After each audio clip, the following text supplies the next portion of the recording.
যে পুরুষ নিজের উপরে অর্পিত দায়িত্ব আল্লাহ সুবহানাহু ওয়া তাআলার পক্ষ থেকে, যাকে যে জন্য তাকে পৃথিবীতে প্রেরণ করা হয়েছে, আল্লাহর দ্বীনকে পৃথিবীকে কায়েম করার জন্য পৃথিবীতে পাঠানো হয়েছে, এই দায়িত্ব যখন কোনো পুরুষ সত্যিকারভাবে পালন করার জন্য চেষ্টা করে এবং নিজেকে নিয়োগ করে, নিজের দিন রাত এগুলোকে সে আল্লাহর দ্বীনের প্রচার প্রসারের জন্য যখন সে চেষ্টা করে, তখন অনেক সময় পরিবার তার অনেক কিছু থেকে বঞ্চিত হয়।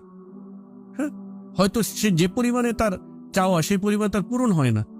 সো একজন নারী দেখা যায় অনেক ক্ষেত্রেই যারা এই ম্যাটেরিয়ালিস্টিক ওয়ার্ল্ড ভিউ দ্বারা প্রভাবিত, যারা ওয়েস্টার্ন সেকুলারিজম দ্বারা প্রভাবিত, তাদের কাছে একজন আদর্শ পুরুষকে যে ছা পোশাক কর্মচারী হবে, সকাল 9টায় সুবোধ বালকের মতন ব্যাগ নিয়ে অফিসে যাবে, বিকাল 5টায় আবার বাসায় ফিরবে এবং সে তার স্ত্রীকে পুত্রকে নিয়ে গল্প গুজব আনন্দ হাসি তামাশা এগুলোর ভিতরে সে সময় কাটাবে, পরিবারকে অনেক সময় দিবে। সে হলো একজন আদর্শ পুরুষ, ঠিক না?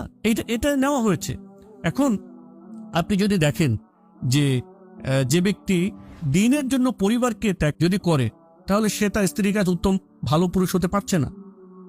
আসলে কি এই কারণে সে আল্লাহর কাছে খারাপ হয়ে গেছে?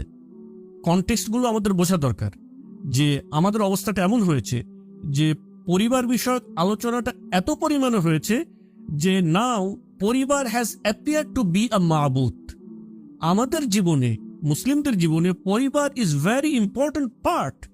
ডেফিনেটলি আমরা আমাদের পরিবারের যে হক আল্লাহ তাআলা নির্ধারণ করেছেন সেটা অবশ্যই আমরা পূর্ণ করতে বাধ্য এবং আমরা চেষ্টা করব।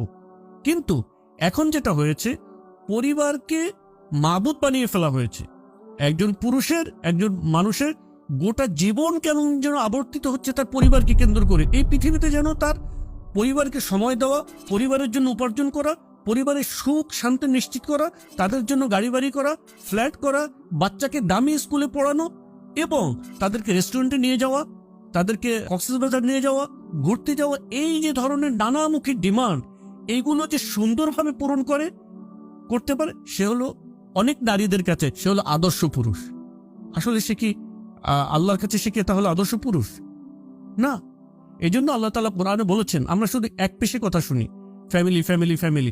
আল্লাহ বলেছেন ইন্না মিন আজওয়াজিকুম ওয়া আওলাদিকুম আদুওয়াল লাকুম ফাহদারুহুম। তোমার স্বামী স্ত্রী এবং তোমার সন্তানদের মধ্য থেকে তোমার শত্রু আছে, তাদের ব্যাপারে সাবধান থেকো। কি হতে পারে? আপনার স্বামী আপনাকে পর্দা করায় না, সে আপনাকে কোরবানির গরুর মতন সাজিয়ে রাস্তায় ঘুরতে চায়, তাহলে সে আপনার শত্রু। He is not your friend. আপনার স্ত্রী যদি আপনাকে দুনিয়ার দিকে ঠেলে দেয়, দুনিয়ার চাওয়া পাওয়া পূরণ করার জন্য যদি সে আপনার উপর প্রেশার ক্রিয়েট করে, যে কারণে আপনি সুদ ঘুষ দুর্নীতি অনাচার অবিচার করেন, তাহলে সে আপনার শত্রু।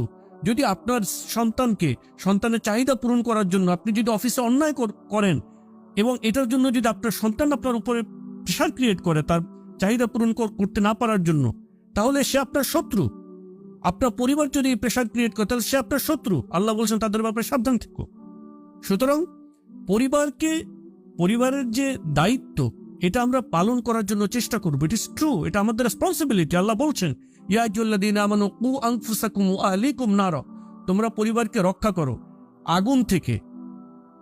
হ্যাঁ, কু আনফুসাকুম, নিজেকে রক্ষা করো, ওয়া আহলিকুম, পরিবারকে রক্ষা করো জাহান্নামের আগুন থেকে। নাও পরিবারই যদি আপনার জাহান্নামের আগুনে যাওয়ার কারণ হয়, তাহলে সে আপনার বন্ধু নয়। সুতরাং আমরা পরিবারের দায়িত্ব এবং পরিবারকে রক্ষা বলতে কি বুঝতেছি, এটা আমাদেরকে বুঝতে হবে। পরিবারকে রক্ষা মানে তাদেরকে জাহান্নামের আগুন থেকে রক্ষা। পরিবারের কাছে উত্তম মানে কেবল তাদেরকে দামি ফ্ল্যাটে রাখা, দামি গাড়িতে রাখা, প্রয়োজন মতন তাদেরকে ফাস্টফুডে নিয়ে যাওয়া, বেড়াতে নিয়ে যাওয়া, তাদেরকে লাক্সারিয়াস লাইফ অ্যাসিওর করা, এইটা মানে হলো আপনি পরিবারের হক আদায় করছেন তা না। পরিবারকে জাহান্নাম থেকে আপনি বাঁচানোর জন্য কাজ করেছেন কিনা, that is the ultimate responsibility to your family. সেই জন্য যখন আমরা পরিবারের ইস্যুগুলোকে বুঝবো, তখন সেটা 360 ডিগ্রি অ্যাঙ্গেলে বোঝা দরকার, একমুখী ওয়েস্টার্ন বয়ানের ভিত্তিতে নয়। So this is very important যে আমরা আমাদের পরিবারের প্রয়োজন এবং পরিবারের গুরুত্বটা যেটা আমরা বুঝবো এবং সেটা যেন ইসলামের মানদণ্ডে বুঝি, সেই অনুযায়ী যেন আমরা এগুলোকে আমল করি। আল্লাহ তাআলা আমাদের সকলকে তৌফিক দান করুন। আমিন। ওয়া আখিরু দাওয়ানা আনিল হামদুলিল্লাহি রাব্বিল আলামিন। আসসালামু আলাইকুম ওয়া রাহমাতুল্লাহি ওয়া বারাকাতুহু।